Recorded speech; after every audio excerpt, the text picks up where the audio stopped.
আজকে আমি আপনাদেরকে দেখাবো যে কীভাবে রিয়েলমি ফোনের নেটওয়ার্ক আনলক করতে হয়। তো আজকে আমরা যে মোবাইলটার উপরে কাজ করব এই মোবাইলটা হচ্ছে রিয়েলমি C51 Rmx3830। ঠিক আছে, এই ফোনটা ইন্ডিয়া থেকে আনা হয়েছে। তো আমাদের বাংলাদেশে নেটওয়ার্ক আসতেছে না, সিম লাগানোর উপরে নেটওয়ার্ক লক শো করতেছে। তো আমরা আজকে এই মোবাইলটা আনলক করবো।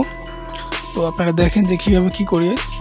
আর আপনাদের যাদের মোবাইলে নেটওয়ার্ক লক থাকে, ঠিক আছে, বাইরে থেকে আনার পরে সিম চলে না, তারা অবশ্যই যোগাযোগ করবেন। খুবই কম টাকার মধ্যে আমরা এটা সমাধান করে দিয়ে থাকি।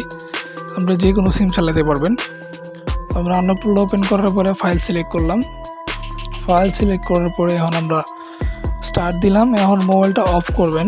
অফ করার পরে মোবাইলের volume plus and volume minus একসাথে প্রেস করে কেবল লাগানো হলো।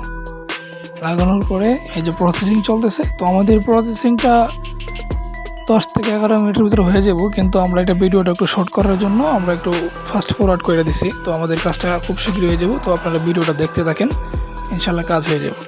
আর যারা কাজ শিখতে চান অথবা নেটওয়ার্কের ফাইল আমাদের কাছ থেকে কিনতে চান, তারা অবশ্যই যোগাযোগ করবেন। ইনশাল্লাহ খুবই কম টাকার মধ্যে আমরা ফাইল সেল করে থাকি। যে কোনো ফোনের যে কোনো সমস্যা, MI অটো প্লাস, আইফোনের iCloud, তারপরে কান্ট্রি লক, তারপরে আপনার FRP lock, itel, Tecno, Infinity, MDM lock, flash, DI error, orange status, বিভিন্ন লকের সমস্যার সমাধান আমাদের কাছে পাইবেন। অবশ্যই আপনারা সরাসরি হোয়াটসঅ্যাপ নাম্বার অথবা ইমোতে যোগাযোগ করবেন, অথবা ফেসবুক আইডি আছে, ফেসবুকে যোগাযোগ করবেন। নিচে ডেসক্রিপশনের মধ্যে আমার ওয়েবসাইট লিঙ্ক, ফাইল লিঙ্ক সবই দেওয়া আছে, আপনারা যোগাযোগ করবেন। তাহলে আমার সাথে যোগাযোগ করতে পারবেন এবং অতি তাড়াতাড়ি রিপ্লাই পাবেন। আর যারা আপনার ফাইল কিনতে চান অবশ্যই কল দেবেন সরাসরি, ঠিক আছে।